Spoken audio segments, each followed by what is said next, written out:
Hi everybody, I hope you are all doing well. So, 2 weeks ago, I published my review. It was 2 weeks yesterday. I published my review of The Running Grave by Robert Galbraith, aka j.k. Rowling. And I have to say, first and foremost, thank you everyone who watched the video.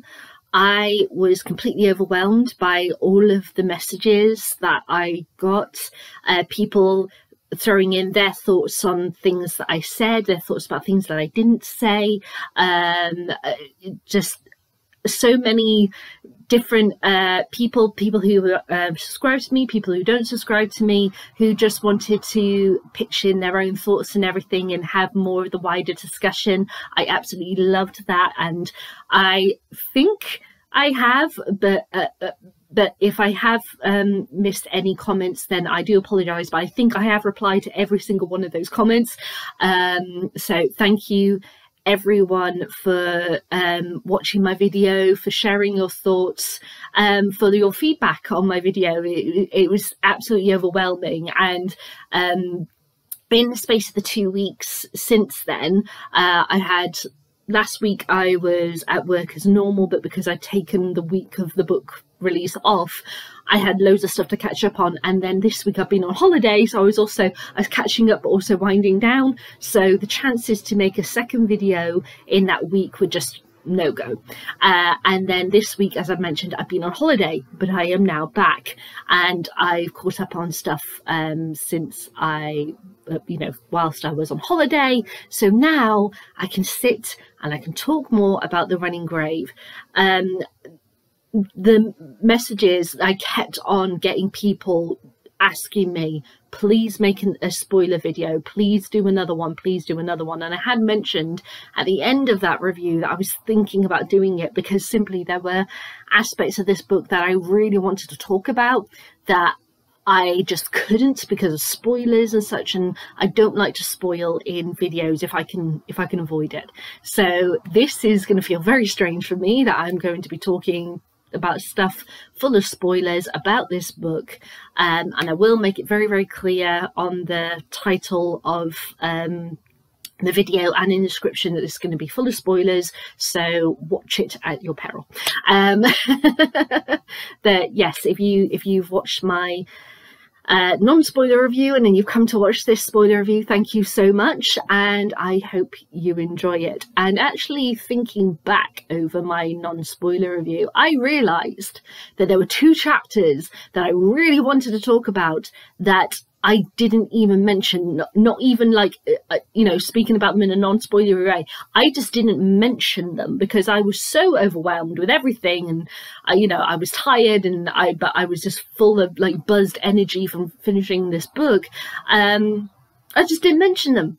So I'm going to make sure I mention them in this video. So there we go. So there we are. I might possibly expand on some things that I mentioned in my non-spoiler video. Just as with all my videos, I'm not scripted. I just say what I say, feel what I feel, etc. So yeah, if there is anything that I don't discuss that you were hoping that I would, please let me know in the comments, and we can talk about it in the comments and such. And as always, I love to hear people's thoughts on books, if they liked books like I did or didn't like them, or did you have conflicting feelings compared to what I did. I just love to know your thoughts, so please let me know about them. So it's been 2 weeks. I still haven't listened to the audiobook. I know, very bad of me, but as I said, I had a week of working where I was I had to completely focus, so I couldn't have like an audiobook in the background to listen to. And then this week I've been on holiday, so I've had other things to preoccupy my mind. So I will get to it just soon, just haven't gotten to it yet. So I am remembering back to what I read 2 weeks ago. So if I get some things just slightly wrong or whatever, then I apologise. Like in my non-spoiler review, I said, I distinctly remember this, because I realised it after I stopped recording. As always, that happens. That I said that Cormoran and Lucy's aunt was Joyce, and it's not, it's Joan. Just why did I say Joyce? I don't know, but you know, little things like that I'm sure I'm possibly going to mess up in this video as well. So there we go. Right, so now that it's been 2 weeks, how do I feel about this book? I have to say my ranking has changed. So previously I had, when it was my non-spoiler video, I had it joint first with Troubled Blood. Troubled Blood is very, very close to my heart. I adore that book so much. It would take a lot to top it out of, from the Cormoran Strike books, from JK's books in general. It would take a lot. And so when I did my non-spoiler review, I had it joint first. And now Troubled Blood is in second place. The Running Grave has officially hit the #1 spot for me, because there was so much that went on in this book. And when I think about it, back over it, as I have a lot over the past 2 weeks, the more I realise how genius it is. And obviously, JK's genius writing is very clear throughout, but particularly in this one, she has been so clever. It's like Agatha Christie level kind of genius, in that not a single word is wasted. You can tell that every single word has been picked so, you know, very precisely. She has been methodical over every single sentence in that book. Not that I'm saying she wasn't before, but you know how sometimes you can, you know, you have times in a book where, like she does throughout the Cormoran Strike books, where she'll refer back to, oh, here's a bit of backstory about this character. She's like, no, you're in book 7 now, babes. You know all this. You've read the previous books. You know all this. I don't need to waste time talking about like how long Charlotte's relationship with Cormoran was, and you know, Cormoran's life in the army, or what happened to Robin at university. Don't need to do all that, babes. You know it. So she is, she's gone, right, get rid of Flab. We don't need that Flab anymore. Not that it was Flab, but you know what I mean.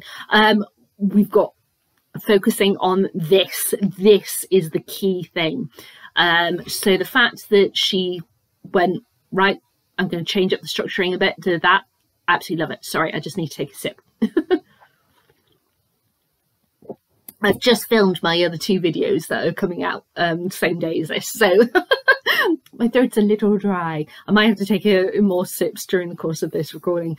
So yeah, so the structuring that she has chosen for this book is extraordinary as well. The fact that it opens with 20 pages of letters and emails and such, and messages in other forms as well, between the family of the person who Cormoran and Robin are looking for, and that person, as well as lawyers and such, threw me for a loop. And when months ago it was announced, actually I think it was probably about a month and a half ago, yeah, between a month and a half and 2 months ago, it was announced that those first like 20 odd pages were going to be available, and it was all over the social media for JK and Robert Galbraith's, you know, official social media account, saying click here to view it online and such.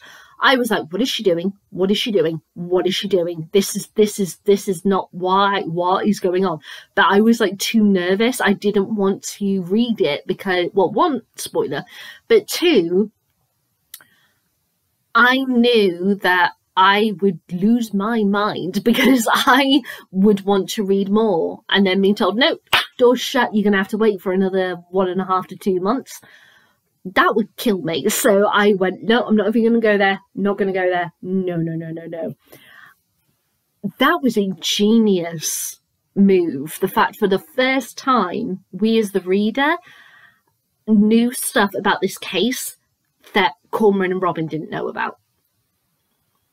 And I was like, as soon as I read it, I was like, oh, this is going to be interesting. I just knew something about this book was going to be extraordinary. And my God, was it. So I loved the fact that she threw in little details which then threw me off. And I'm going to give the prime example I have of that is to do with the UHC members. So the Universal Humanitarian Church, which is where the cult where the case is set in. I'm not going to give you the blurb about what this book is about because, you know, that's in my non-spoiler thing. And obviously if you're watching this, then you're going to hear spoilers and such. So I'm probably going to reveal that as I go along, but I'm not doing my usual way that I do a review. So the cult in which this is set, where Robin has gone in to infiltrate to try and find Will to get him out, you meet so many different people who are described in so many different ways, and obviously some of them are very key because there are key players and such, but there is a lot of them. And there was one person who got mentioned multiple times, and I was like, oh, okay. I don't know why. I was like, I'm quite intrigued by that guy. And it was the guy with the short dreadlocks. And I think he had green eyes as well. And we met him, you know, at like meal times with Robin, and when she tried to, you know, find a group of people to speak with and such. And he got mentioned, yeah, a couple of times. And then later on in the book, when the burglary stuff is happening, and Robin and Cormoran, yes, because Cormoran calls Robin and tells her that there is this person who he thinks is watching the place, has short dreadlocks with like green eyes. And I was like, oh my God, it's UHC. UHC are watching them. They're watching them. Oh my God, UHC are watching them. And then for j.k. to just go, no. That, I was like, what? I just, the little tidbits. I mean, obviously she's known from writing the Harry Potter books and such, how you do little crumbs of tidbits. But because she's written Cormoran Strike books, she's gotten better and better and better at it. And this book shows her level of genius. I never once considered Annabelle. I never once considered what the horse's yard, you know, the field could contain. I never, and obviously I'm doing spoilers here, so I'm not, you know, gonna pussyfoot around it. I never even fucking considered what UHC did with the bodies. I never would have thought that they would have dug up a body of a family member and stuck it in the vegetable patch in order to get back at one of their members. I was just like, where the hell did that come from? I mind blown. And then the massive reveal chapter, where I thought, this is another level of her genius. The fact that the chapter before everything got revealed, j.k. had Cormoran and Robin kind of talk out a scenario, and she brought up something that I had never considered. And I'm like, oh my God, that's it. All the pieces, they fit into place. Oh my God, that's the answer. Holy shit. And then j.k. went, no. And then she brought in the reveal, and I jaw on the floor kind of stuff in this book. Never ever would I have considered that j.k. would write a story about someone who was so jealous of a little girl who was her sister, that she had her murdered, chopped up into pieces and fed to pigs. I'm like, where did that come from? I mean, every single turn of the page in this book was overwhelming in pure genius. I just cannot wrap my head around it. But also, when I talk about crumbs, I have had this agreement with my sister that most likely the last book or something is going to be, we're going to finally know what happened to Leader Strike. And Leader was a key kind of player in this book, in that we learned so much more about her and Cormoran and Lucy and the life that the three of them had together. We also learnt more about Shankar, how he came into this family unit. And we learnt some really fucking horrific stuff, and it actually got me crying in my non-spoiler review, because Lucy really, as somebody said in one of my comments, apologies, I don't have the name of the person to hand because, as I said, I'm winging this. They said how this book took Lucy from a 2D character to a 3D. And yeah, I agree. I love Lucy. I've loved her since book 1. And I thought over the past 10 years that I knew her. I knew her. I understood her. No fucking clue. Once again, JK's gone, nope. And she's just given us a whole other stuff. And I'm just sat here like, 10 years? You've been sitting on that for 10 years? And you've never revealed? My God. My God, this woman, JK, is just, I am floored by her. I am just, oh, I don't want to sit here and just gush the whole time about JK, but the way that she is able to write characters is flawless. They are automatically people. They are completely full. They completely have depth. In a split second, you know exactly who they are. You've met people like them in your life. You quite possibly might be one of those kind of personalities. But every time I open a JK book, I feel like I know exactly where I am. I know the atmosphere. I know everything. And it just feels, even though crime and it's not a safe kind of genre, I feel safe in her worlds. I feel comforted. I feel I am at home. And I love that. I absolutely love that. Now let's talk about some other things, and that is, my God, how the characterization, as I said, you know, like Leader, she became suddenly that she's just been this ghost that has followed through all of the other books, and then it's kind of like she became more of a person in this one. That there was more of a focus of her flaws. There has been focus of her flaws before, of course there have, but this one felt more personal. This felt more gutting. This felt like more of a wham to the stomach. It truly did. And thus, you know, as I just mentioned about how my sister and I discussed about the last book we think is going to be the big finding out what actually happened to Leader Strike. I think, especially like in this book as well, JK has left breadcrumbs through all of the books. And I feel like this one, there was more emphasis on it. But there's also more emphasis on it for another regard, which is what I'm about to talk about, which is character development. So this really was, as my, you know, mine and my sister's bestie, Sarah, hey Sarah, has mentioned when we've been discussing it, if this is like the last, last book or, you know, whatever, it feels like that this is the payoff book of all the 6 previous. Like there was so much about acceptance.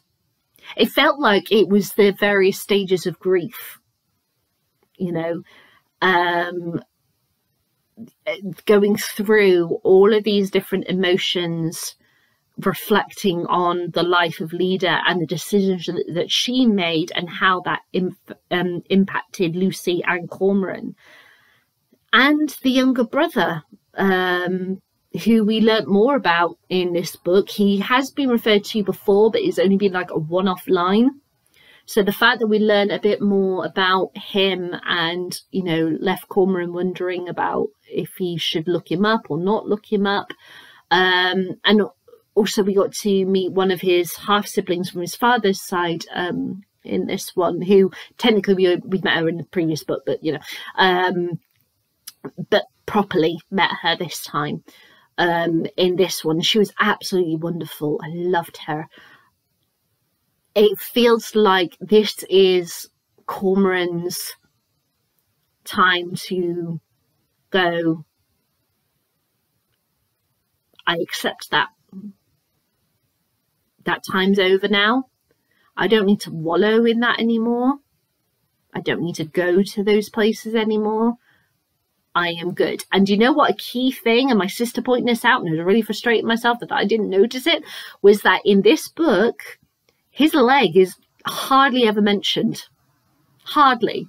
Now, it could be because obviously with him losing weight and such, he's not feeling the strain on his leg and such, but his leg is a character. It has been in every single one of the books, especially in book 3, Career of Evil, because he twists his knee at one point and hurts himself and such. And oh wait, hang on, no, or was it? No, sorry, got that wrong. So it's Silkworm where it plays up, but he does have a fall in Career of Evil, which does bash up his knee. Sorry, that's it. And he has a fall in Lethal White as well. But yes, so his leg is, his disability is a key player throughout the various books. But there's something about, in this book, it's not a burden for him. It's, again, you know, you could, you know, see it as his leg, the pain and the frustrations and all that that he goes through with it could be a thing of him carrying around the weight of his past and such. And there just comes a point where it's, you know, acceptance, let it go. And so, yeah, he just doesn't have that pain that he's carrying around in the same way. But it was bloody hard to read him going through that acceptance. And chapter 64, I loved that chapter. That was the moment of acceptance. That was the moment of going, everything's changed now. And Charlotte had to die in order for that to happen. And I was like, to be honest, thank fucking God that it happened. But also I was really shocked. I have discussed with my sister on the channel before about how we thought that there was going to be a point where one of the books was going to be Charlotte's going to die and Strike has to solve the case. But no, I kind of, not love, but I like the fact that Charlotte was the one who did it. And the stuff with the letter that she left behind and what it said, and, you know, the phone calls and everything that was happening with Charlotte earlier on in the book. I think it was the right way for her character to leave this series of books. Obviously, taking your own life is an horrific thing. That I kind of always saw it as a possible thing that Charlotte would do. When discussed previously about with my sister about Charlotte possibly dying and they have to solve her case, in my mind I saw it as just like Leda. Oh, it's deemed a suicide, but is it? You know, that kind of thing. So I always thought suicide would be what she would do. as a character. But yeah, when it happened, because it was so out of the blue, I was like, I thought J.K. would leave this until later on in the series, but apparently not.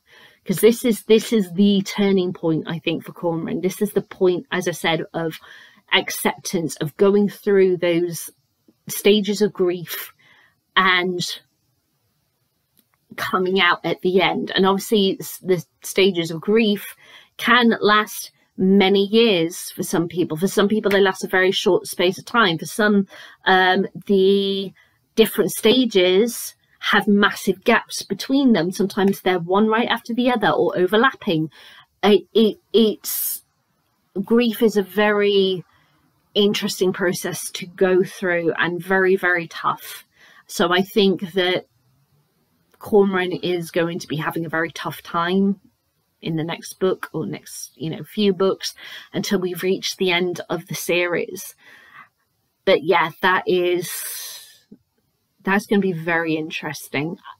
But can I please talk about, because I didn't mention it in my last review, chapters 87 and 88. How did I not mention them? I gushed about chapter 64 with Charlotte's death and the character development in that one with Cormoran, and I was gushing.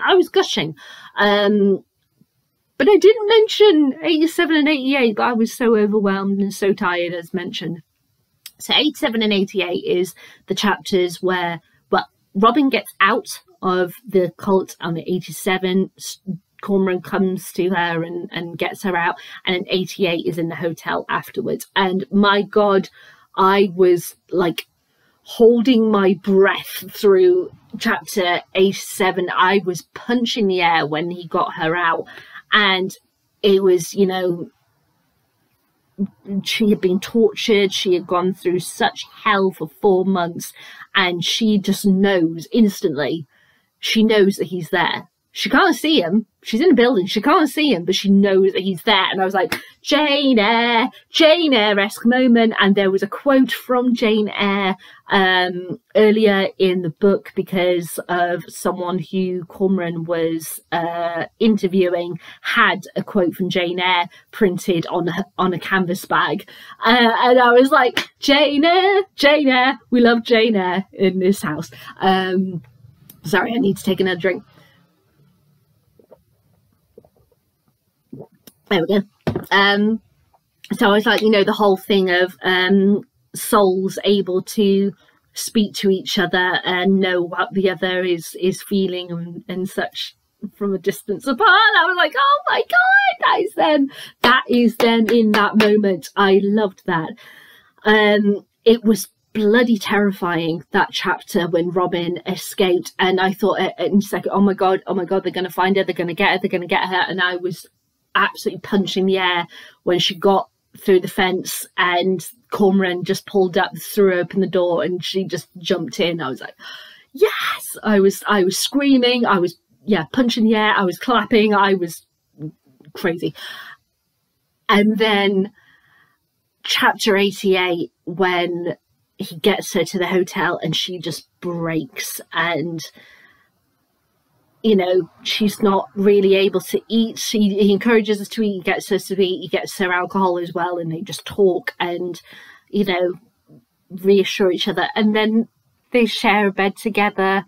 Obviously not like that, but you know what I mean, and they hold hands while she falls asleep. And I was like, JK, you're killing me. You are killing me. How, oh my God. It was everything that I needed, that I didn't know that I needed. It's like the moment in Troubled Blood when Cormoran told Robin that she was his best friend. We bloody needed that. Their relationship didn't develop any further, as it were, but that one line was everything. And in this book, that moment with the holding hands in the bed, that was everything. Oh my God, I was losing my mind. I was losing my fucking mind. And then the end of the book. My God. Okay, JK has never, ever ever written a book with a cliffhanger. She's always tidied up. She has always left things lingering on between books, like, you know, development of Cormoran and Robin's relationship and that, but she has never finished a book that has a cliffhanger ending. Even through the Harry Potters, never had a cliffhanger ending, and then she does it on the final fucking page and then goes, okay, I'll see you in like another 2 years. I was screaming. I couldn't believe what I was reading, but it just showed the fact that Cormoran was able to say to Robin that he loved her and just left it hanging there, showed his development, that he found the courage. He's like, no, I don't give a shit anymore. I'm not hiding. I'm not going to hide this. I've gone through too much shit to remain that person. I am not that person I was before. I've accepted stuff. I've moved on. I've gone through my various stages of things. It's time for me to do the courageous thing. And he did it. And I was just, oh my fucking God. So that's why I think next book, there is no chance we are going to get a preview of pages beforehand. Like a month and a half, 2 months beforehand. No way. Because one, it will reveal, if she were to do that, I don't think she would reveal what Robin said to Cormoran as a response. But it could possibly reveal something, and no, I don't think she would do that. Two, that would indicate what the book structure would be like, if it was going to be similar to The Running Grave, and if so, that would like put me into like a heart attack or something, because holy Jesus, this book was just absolutely incredible. So how on earth would she be able to top it? Or, you know, would she want to switch up and do another style? I really don't know, or go back to her usual. We shall see. It depends on what the thing is. But also, I don't think, this might sound strange, I don't think fans would forgive her if she did that. If she revealed pages, because she's now reaching with book 8, and she said that there were going to be 10 books. I think she needs to hold the cards to her chest. I don't think it's good to reveal too much. And quite possibly, yeah, as mentioned, that she might reveal something that I think fans would prefer to, like how I reacted to the first 20 pages, would rather wait for. I don't want to possibly be spoiled by something that someone else knows because they read those old pages. So I think she's gonna hold the cards close to her chest. She's not an idiot. She's a fucking genius. So I think she's going to be very, very careful with what she reveals. If she decides to reveal stuff from the next book, I really don't know. Now, talking about the actual UHC, because I haven't mentioned them properly in this video, and we're 33 minutes in, and my God, okay, I'm gonna have to, you know, start to think about winding up soon. But soon, when that will be, I don't know. Well, you'll know, because you'll know how long this video is when I finish it. I don't know right now while I'm recording it. Speaking of them, I loved how very, very, very clearly, just as with all of her books, her Cormoran Strike books, she has done a lot of research, a hell of a lot of research, to learn about cults and techniques that they use. I think she's probably looked at multiple different types of cults throughout history, ones that are in existence right now, ones which are not any longer, and learned some things from them, because there are certain traits that run through all cults, and how they basically discover your weakness and uses it as a weapon against you. you can see it throughout history of all various cults, and how she played that in this book was fantastic. I loved, even though it was very horrible to go through, the sessions of people being interrogated to find out stuff about themselves, and then everyone else attacking them. It made me think of straight away The Handmaid's Tale, actually, where the handmaids are forced to basically, as part of their kind of brainwashing training stuff, are basically taught how to verbally attack each other when something happens, when either that be someone rebels, somebody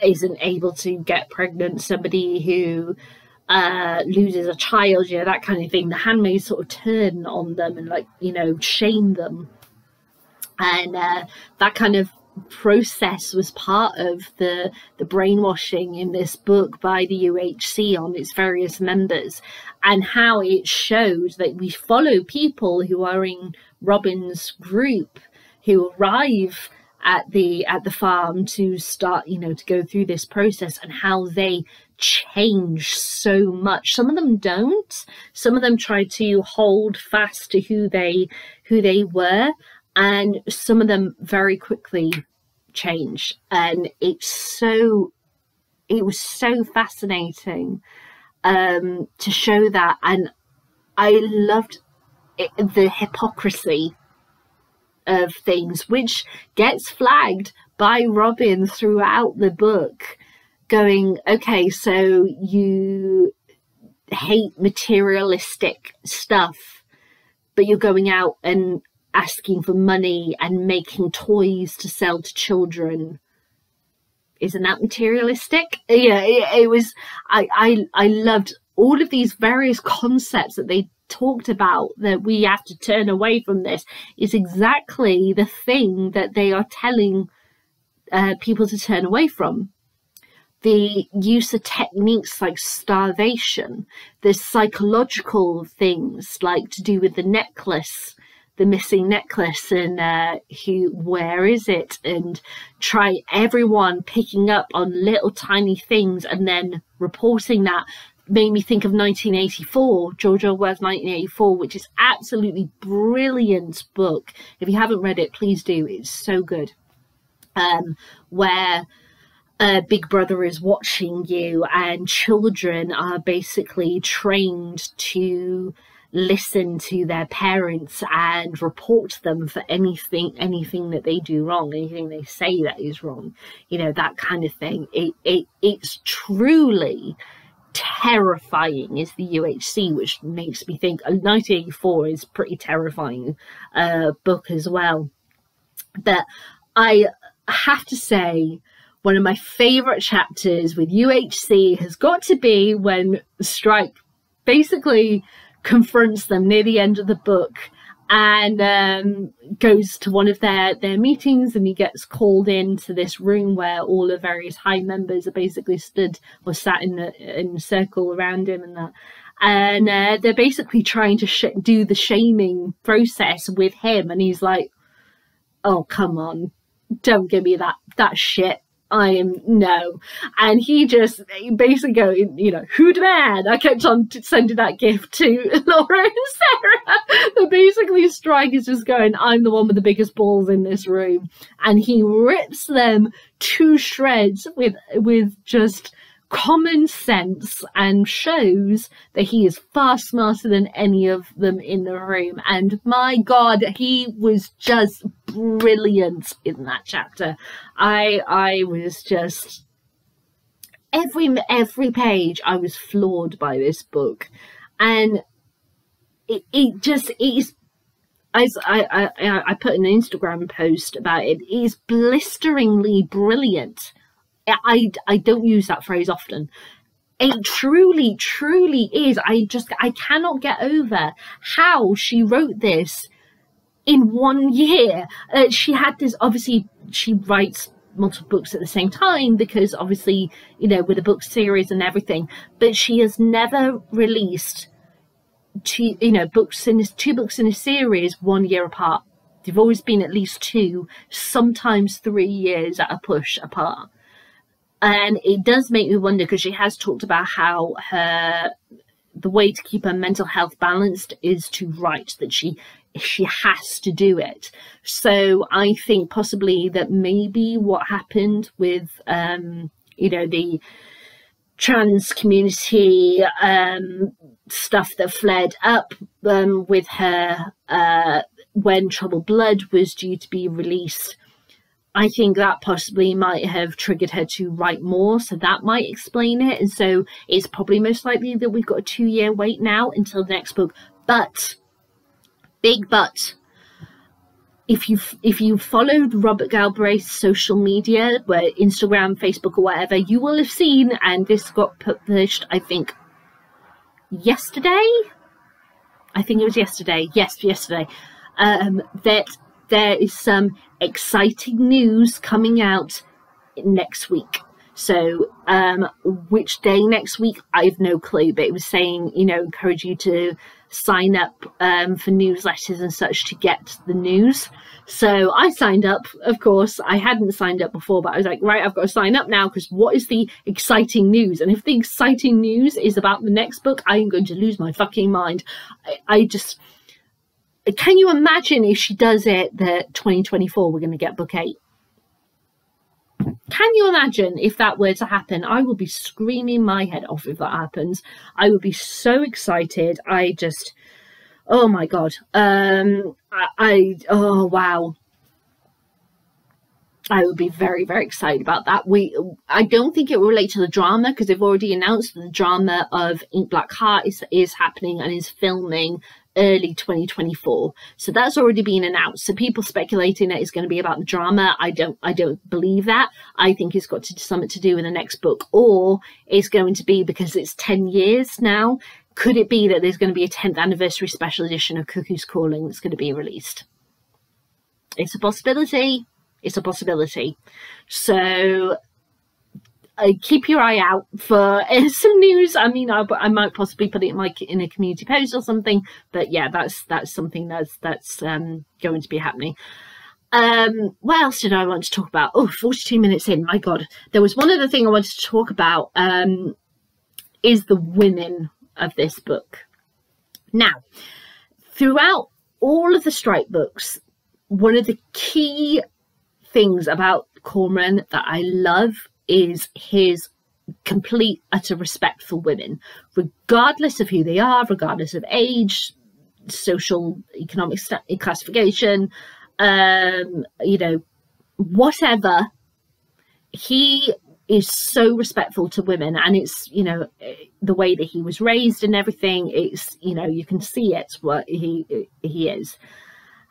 And the women in this book in particular, I think this is probably the first one where we have so many different women in one place. And when I say different women, I mean different personalities.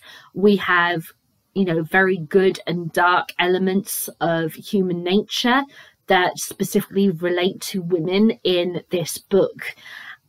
I loved that. I absolutely loved that. And it meant that there were so many characters in this book where you're going, can I trust her? Can I not trust her? Even though you do have that debate with women in the previous books, sometimes it's only a couple of women or something that you're debating about this with in each book. This time you had multiple women, and you also had, I think it's fair to say that you probably had that feeling, or I had that feeling at some point about Leda, because as I was reading this and I was learning more stuff about Leda and such, I was thinking, if I knew her in my life, would I trust her? Would I not trust her? Would I possibly think that she's not a good mum? Or would I even think that? You know, I kept on thinking of all of I was questioning Leda and such throughout this book. But I like that, the fact that JK is making me think about Leda like that. And this, you know, as somebody mentioned about, like, Lucy, for example, how the 2D became 3D. Leda has gone from this ghostly figure in the background to being really a lot more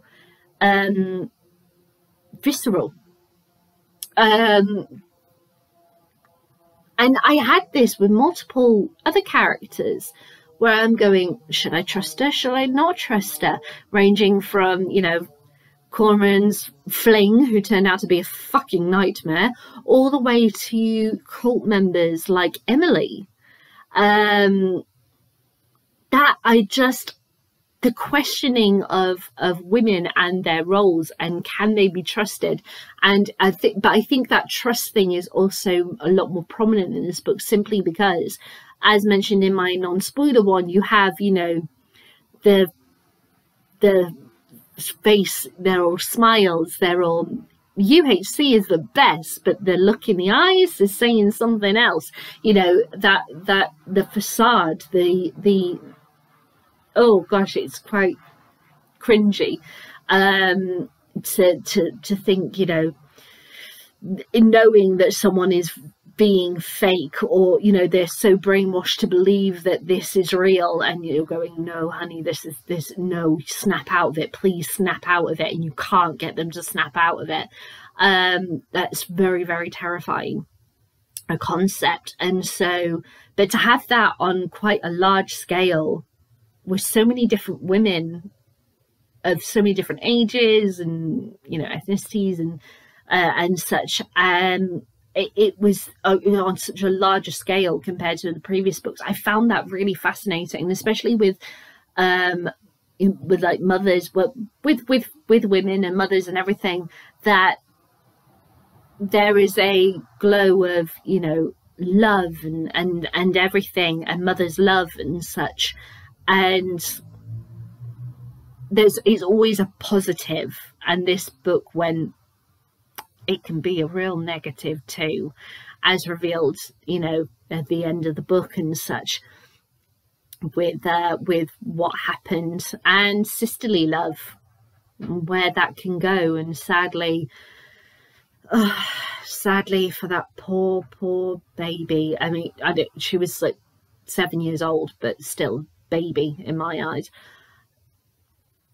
just because of who she was, you know, in their father's affection. Her sister decided to take her out the game and feed her to pigs. I mean, how fucking sick is that? I just,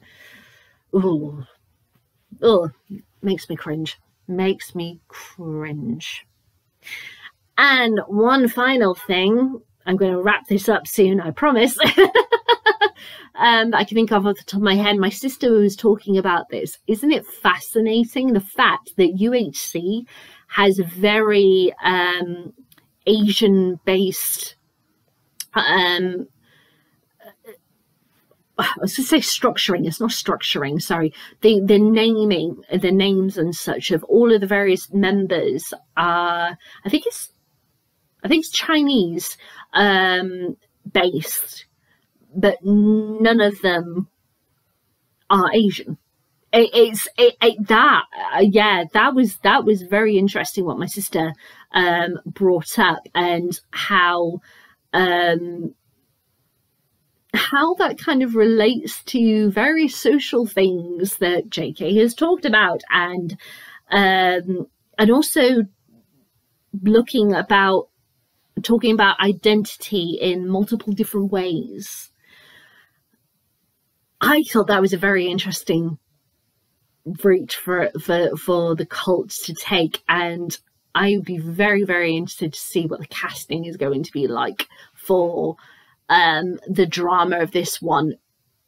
I do, you know, that there's going to be some people who are going to comment about, how could they cast that person because they're not Asian, if the character's got this name? It's like, yet that's their cult name. That's not their real name. I have this horrible feeling there's going to be a bit of backlash possibly about that. But talking about backlash as well, isn't it so interesting that Trouble Blood, obviously with the trans debate that happened around JK when Trouble Blood came out, that was a massive thing. When The Ink Black Heart came out, it was still because of it, even it was a bit down the line that JK was still being referred to for this trans debate, so it was still a thing then. This time, not a peep, nothing, not even a sentence, just not a jot. Isn't that crazy? Isn't that crazy how it was such a massive thing, and now there's absolutely nothing that's referred to it on like reviews, on anything that's written about JK, nothing whatsoever. So yeah, she has weathered the storm. She has weathered the storm well, I feel, and everyone is entitled to their opinion. That's how I see it. I can separate the art from the artist. It's the way that I feel. She has every right to have an opinion. She's not saying that trans people are evil and must die and all that law. Nothing like that. She just said her thoughts. And there's actually a really great podcast about it called The Witch Trials of J.K. Rowling. If you haven't listened to that yet, listen to it. It's absolutely brilliant, talking about in depth all of the social identity stuff that has happened in our society in the past few years, and then how JK relates to it. It's really, really good. Check it out if you haven't listened to it. That's all I can think of to speak of right now. So as I said, this wasn't scripted. I just go with the flow. I say what I say. I feel what I feel. And I've mentioned 87 and 88. I talked more about 64. Talked about the reveal, the cult, various different aspects about society, the women, leader. I can't think what else I talked about. I hope I've ticked all the boxes there on that list, but if there's anything that I didn't talk about, please put it in the comments. We can chat about it in the comments, or if you want to talk further about anything that I said, please let me know. I hope you enjoyed this bit further chat talking about the Running Grave. I am so super excited to find out what on earth this news is that is next week. But as I said, I think it's probably a 10th anniversary edition of Cuckoo's Calling. But we shall see. We don't know. It might be news about book 8. Yeah, there we go. But yeah, let me know what you think of the Running Grave if you haven't already in my other video. And yeah, I will see you later. Bye.